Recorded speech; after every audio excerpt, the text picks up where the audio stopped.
আসসালামু আলাইকুম, welcome too busy life easy way. ঈদে তো পোলাও বিরিয়ানির সাথে একটু ডেজার্ট করবেনই, তো আপনাদের 5 মিনিটের একটা সহজ ডেজার্ট শিখিয়ে দিই। হঠাৎ বাসায় মেহমান চলে আসলেও কিন্তু এটা ঝটপট তৈরি করে তাদের সামনে দিতে পারবেন আর প্রশংসার বন্যায় ভেসে যাবেন, ট্রাস্ট মি। 5 মিনিটের এই ডেজার্টটির আসলে কিন্তু কোনো নাম নেই। আফলাতুনের মতো অনেকটা দেখতে দেখে আমি এটাকে আফলাতুনি বলি। আমার পরিচিত মহলেও এটি আফলাতুন নামেই পরিচিত।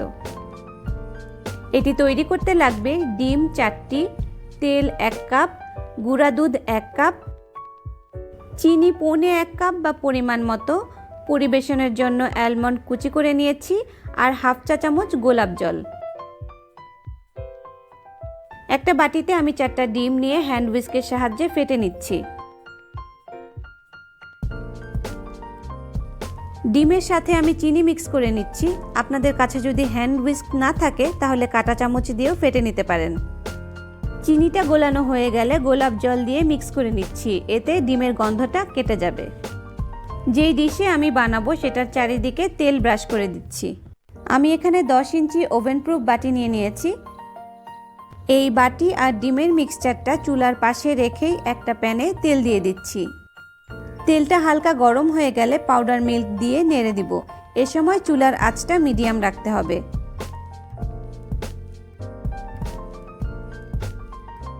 যখন দেখব যে সামান্য লালচে কালার দেখা যাচ্ছে তখন নাড়তে থাকতে হবে, না হলে নিচে লেগে পুড়ে যেতে পারে।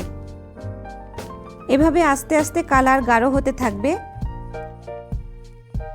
যখন ঠিক এমন একটা ব্রাউন কালার আসবে তখন ডিম আর চিনির মিশ্রণটা দিয়ে তাড়াতাড়ি নেড়ে ডিশে ঢেলে দিতে হবে। এ সময় চুলায় ডিমের মিশ্রণটা দিয়ে বেশিক্ষণ ওয়েট করা যাবে না, তাহলে ডিম জমে যেতে পারে।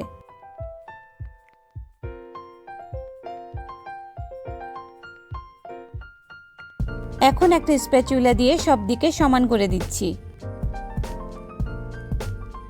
এবার মাইক্রোওয়েভ ওভেনে ঠিক 5 মিনিট রেখে ডিশটা নামিয়ে ফেলতে হবে।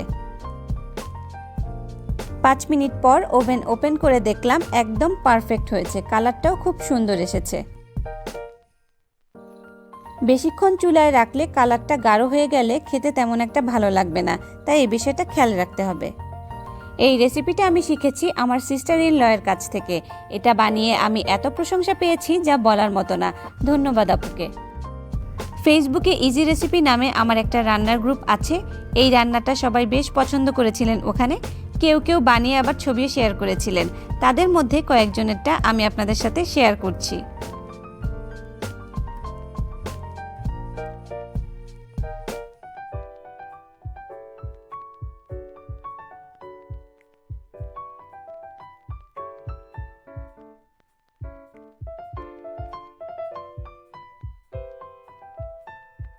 থ্যাংক ইউ সো মাচ সবাইকে। আপনাদের ভালোবাসা না পেলে আমি এতটা রান্না করার আগ্রহ পেতাম না। সবাই আমার পাশে থাকবেন, আমার জন্য দোয়া করবেন। ঈদ মোবারক সবাইকে। আল্লাহ হাফেজ।